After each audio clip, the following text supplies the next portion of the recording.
है 1989 में पेरिस को दिखाने से हम एक अंडरग्राउंड जगह पर एक लड़के को देखते हैं। इस जगह पर काफी अंधेरा था और यहाँ एक सुरंग की दीवार पर वो लड़का पेंटिंग कर रहा था, साथ साथ वो गाने भी सुन रहा होता है। पर तभी अचानक उसे जोरदार आवाज आई। लड़के ने लाइट मारकर जब उस तरफ देखा तो अंधेरे में कोई उसकी तरफ आ रहा था और अब वो चीज जैसी लड़के के करीब आई उसे देखकर वो बहुत डर जाता है। अपनी जान बचाने के लिए भागने लगा। उसे वहाँ एक छोटी सी केव यानी गाड़ नजर आई जिसके अंदर जाकर वो अपनी जान बचाने की कोशिश करता है, पर तभी वो चीज उसे पीछे से पकड़ लेती है, बाहर खींचकर उसे बेरहमी से मार देती है और हम बस उस लड़के की चीखों की आवाजें ही सुन पाते। इसके बाद सीन चेंज होता है और हम 1992 का टाइम देखते हैं और एक बार फिर हमें पेरिस दिखाया गया। यहाँ एक बार में हम 3 दोस्तों को देखते हैं। इनमें एक लड़की थी सोनिया और उसके 2 दोस्त थे। एक दोस्त का नाम मैक्स होता है। ये तीनों आपस में बात कर रहे होते हैं कि हमारी पढ़ाई पूरी हो गई है तो क्यों ना हम कहीं घूमने चलें, किसी ऐसी जगह पर जो सबसे अलग हो, जहाँ आज तक कोई ना गया हो, और हम जाकर उस जगह को एक्सप्लोर करें और सब कुछ रिकॉर्ड करें और जान पाए कि उस जगह पर क्या है और वो कैसी है। ये बातें कर ही रही थी कि तभी रेमी नाम का एक और लड़का यहाँ पर आया जो असल में नशा बेचा करता था। वो बार में आते ही सीधा बाथरूम में जाता है। तब सोनिया भी उसके पीछे चली जाती है क्योंकि वो भी इनका दोस्त होता है। ये आपस में बात करने लगी और सोनिया उसे नशे के 2 पैकेट लेती है। फिर दोनों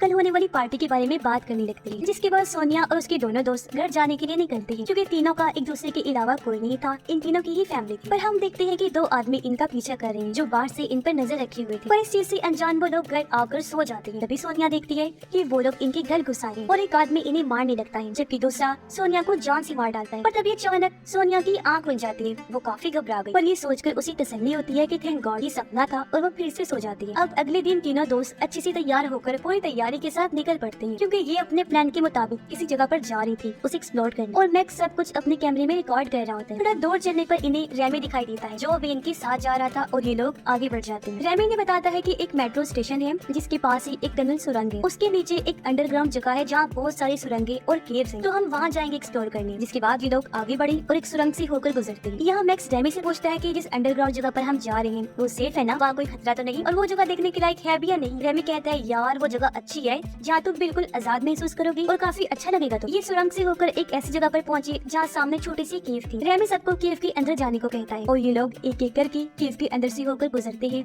और फाइनली उस अंडरग्राउंड जगह पर आ जाते हैं। इन्होंने अपने अपने साथ फ्लैश लाइट्स भी ली हुई थी क्योंकि यहाँ बहुत ज्यादा ही अंधेरा था। आगे बढ़ने पर इन्हें एक जगह बहुत सारा धुआं दिखाई देता है, साथ यहाँ पहले से कुछ और लोग मौजूद थे और ये चारों जैसे उस जगह पर आए वो लोग इन्हें पकड़ के हाथ ऊपर करने को कहते हैं, इन्हें धमकाते हैं ये कहते हुए कि हम पुलिस वाले हैं। अब अंधेरा होने की वजह से ये उन्हें देख नहीं पाते, पर तभी वो लोग सामने आ जाते हैं और पता चलता है कि ये लोग तो रेमी के दोस्त हैं जिनके साथ मजाक कर रहे हैं। अब ये लोग मिलकर एक जगह पर बैठ के यहाँ पार्टी करने लगते हैं। रेमी अपने दोस्त के साथ यहाँ की मशहूर जगह व्हाइट जोन में जाने की बात करता है। व्हाइट जोन का नाम सुनकर सोनिया रेमी से पूछती है कि वो जगह कहाँ पर है, कैसे ये बताओ ना उसकी डिटेल। सिर्फ रेमी कहता है कि वो यहाँ की सबसे अच्छी जगह है पर वहाँ बहुत ही कम लोग जाते हैं। उस जगह के बारे में बड़ी बड़ी डरावनी बातें बनाई गई है। सोनिया का दोस्त यहाँ रेमी की एक फीमेल फ्रेंड से बात करने लगता है। वो लड़की उसे बताती है कि मैं यहाँ सिर्फ इसलिए आई हूँ क्योंकि मेरा भाई यहाँ खो गया है, इसे मैं ढूंढने आई हूँ, बाकी मुझे इस तरह की जगह पर आने का कोई शौक नहीं। तब सोनिया का दोस्त भी उसे अपने बारे में बताता है कि मैं भी अपने मॉम डैड के साथ नहीं रहता और मेरी फैमिली सोनिया और मैक्सी। अब सोनिया इन दोनों को बात करते हुए देखकर खुश हुई, इनकी वीडियो बनाने लगती। जिसके बाद ये चारों लोग आगे की जगह को एक्सप्लोर करने के लिए निकल जाते हैं। अब रेमी के पास एक नक्शा था जिसे देखकर ये लोग आगे बढ़ रहे हैं। नक्शा देखकर रेमी इन्हें बताता है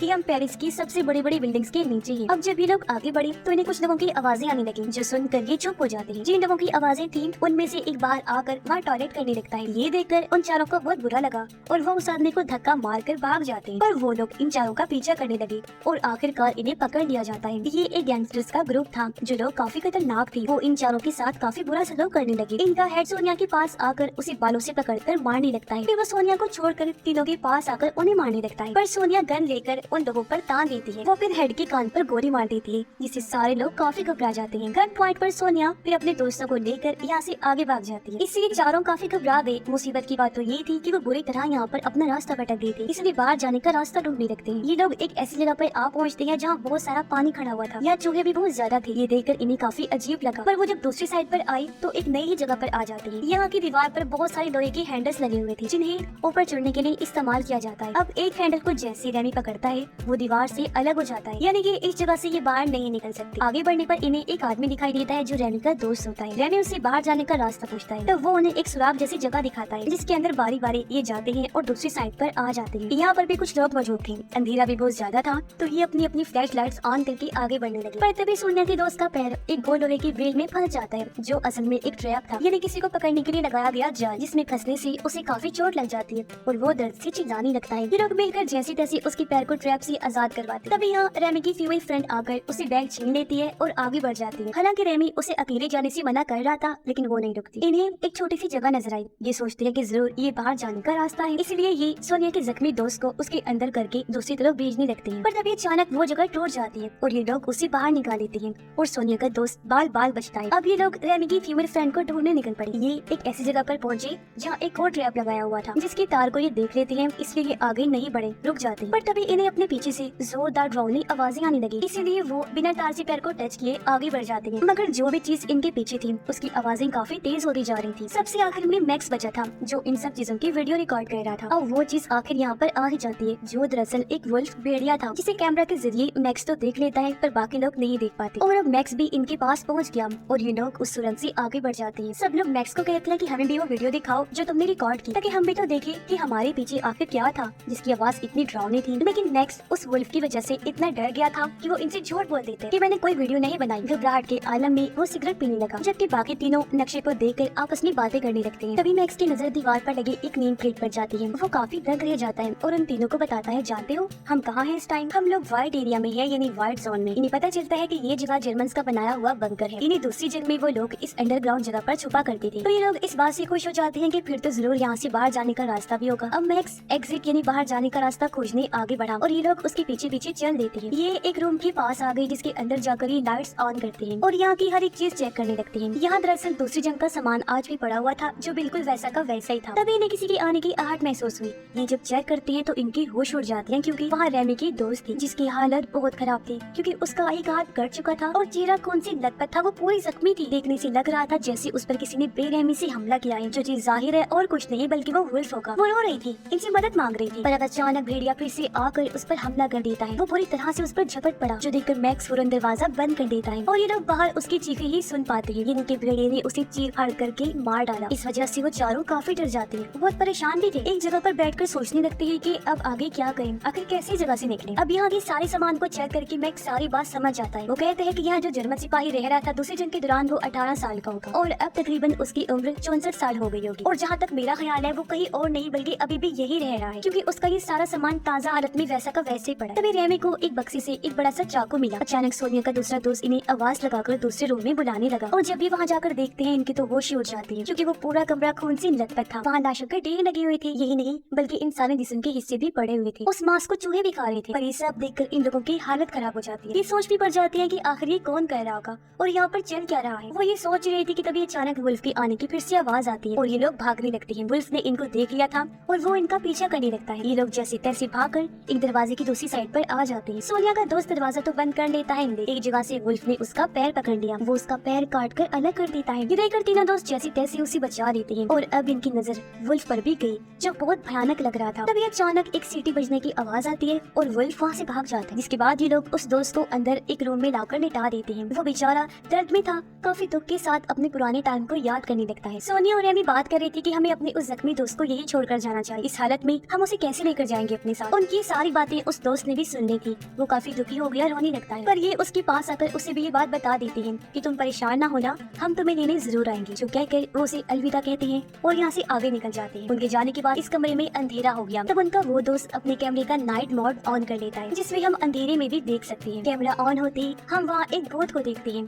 जिसने जर्मन आर्मी का यूनिफॉर्म पहना हुआ था, यानी कि ये एक सिपाही का भूत था और वो सोनिया की दोस्त पर हमला करके उसे मार देता है। वो तीनों जब जा रहे थे तो तभी वो जर्मन सोल्जर का भूत उनके सामने आ जाता है। उसका चेहरा इन्होंने देख लिया था और ये लोग डर के भागने लगते हैं। पर अब वो जर्मन भूत भी इनका पीछा करने लगता है। लेकिन तभी अचानक इनका ध्यान नहीं रहता और रेमी का पैर उस तार वाले ट्रैप से टकरा जाता है, जिसमें फंसकर वो ब्लास्ट हो गया, यानी कि फट जाते हैं और उसकी पूरी तरह मौत हो जाती है। सोनिया और मैक्स जो जिंदा बच के थे काफी घबरा जाते हैं कि हम 4 में से बस 2 ही रह गए हैं। ये लोग अब उस सुरंग जैसी जगह के पास जाते हैं जहाँ से ये इस तरफ आए थे। ये देखकर काफी डर जाते हैं कि वो जगह तो बंद कर दी गई है। ये बॉम्ब फेंक कर उस होल को खोलने की कोशिश करते हैं, मगर इनका बॉम्ब उस जगह पर ब्लास्ट ही नहीं होता। और अचानक सोल्जर का भूत भी इनके पास आ गया। उसे देखकर मैक्स उससे लड़ने लगा, मारने की कोशिश करता है, लेकिन वो भूत ही मैक्स को मार डालता है। तभी बॉम्ब भी फट गया और होल खुल जाता है। तब उसके अंदर जाकर सोनिया दूसरी तरफ चली जाती है। वहाँ आकर सोनिया बहुत सारी लाशों को देखती है। पहले 2 पहले भी हुई थी, लेकिन अब उसकी हालत और खराब हो जाती है। लेकिन जैसे तैसे खुद को संभालते वो आगे बढ़ गई और भूत भी उसके पीछे आने लगता है। तभी सोनिया को वो गैंग वाले लोग पकड़ लेते हैं, जिन्होंने पहले भी इन्हें पकड़ लिया था। पर तभी यहाँ वो भूत भी आ जाता है। उसे देखकर गैंगस्टर्स सोनिया को छोड़ देते हैं और वो यहाँ से भाग जाता है। तभी वो भूत इनके सामने आने लगा। उसे देखकर ये लोग समझते हैं कि शायद ये कोई ऑफिसर है, इसलिए वो उसे सल्यूट करती है। पर तभी वो भूत इनके पास आकर एक एक झटके में इन सबको मार डालता है। सोनिया भागते हुए उस जगह पहुंच जाती है जहाँ लोहे के हैंडल लगे हुए थे ऊपर चढ़ने के लिए। सोनिया अब टाइम गवाए बगैर ऊपर चढ़ने लगी, पर तभी यहाँ वो भूत भी आ गया। वो उसका पैर पकड़ के उसे नीचे खींच लेता है, जिसके बाद उसका गला दबाने लगता है। पर सोनिया नीचे पड़े हुए हैंडल की मदद से भूत पर हमला कर देती है, जिससे वो जख्मी होकर नीचे गिर गया। सोनिया को उसने जैसे ही छोड़ा, वो उसे टांगों से मार मार कर कमजोर कर देती है, जिसके बाद उन हैंडल्स की मदद से ऊपर चढ़ने लगती है। जैसे वो कुछ ऊपर आई, वो देखती है कि यही एग्जिट है, पर अफसोस वो जगह लोहे की ग्रिल से बंद होती है। बिल्कुल ऊपर आकर सोनिया मदद के लिए आवाज लगाती है, पर अफसोस किसी को भी उसकी आवाज सुनाई नहीं दी। यहाँ उसकी भी किस्मत साथ नहीं देती, क्योंकि तभी नीचे से सिपाही का भूत उसका पैर पकड़ के नीचे खींच लेता है और उसकी भी जान ले लेता है, और हम बस उसकी चीखों की आवाज ही सुन पाते हैं। तब हमें बताया जाता है कि उन तीनों दोस्तों को क्या पता था कि वहाँ जाने के बाद कभी लौट के हम वापस नहीं आए, हमारी मौत हो जाए। अब उन्होंने इंजॉय करना ही था तो कहीं और चले जाते। उन्हें इस जगह के बारे में कुछ भी पता नहीं था और वो यहाँ एक्सप्लोर करने आ गई, जो इनकी सबसे बड़ी गलती थी और इनकी जान लेने की वजह बनी। तो ऐसे किसी भी चीज के बारे में जब तक आपको पता नहीं होता, वो काम नहीं करना चाहिए। अब करें बात उस सोल्जर की, वो दूसरी जेल में वहीं फंस गया होगा और बाहर निकलने का रास्ता उसे नहीं मिला, तो यहीं रह रहकर उसकी मौत हो गई और फिर वो बन गया एक भूत, जो यहाँ आए लोगों पर हमला करता है और उन्हें खाकर ही अपनी भूख मिटाता है। और बस इसी भयानक एंडिंग के साथ ही ये कहानी भी इधर ही खत्म हो जाती है।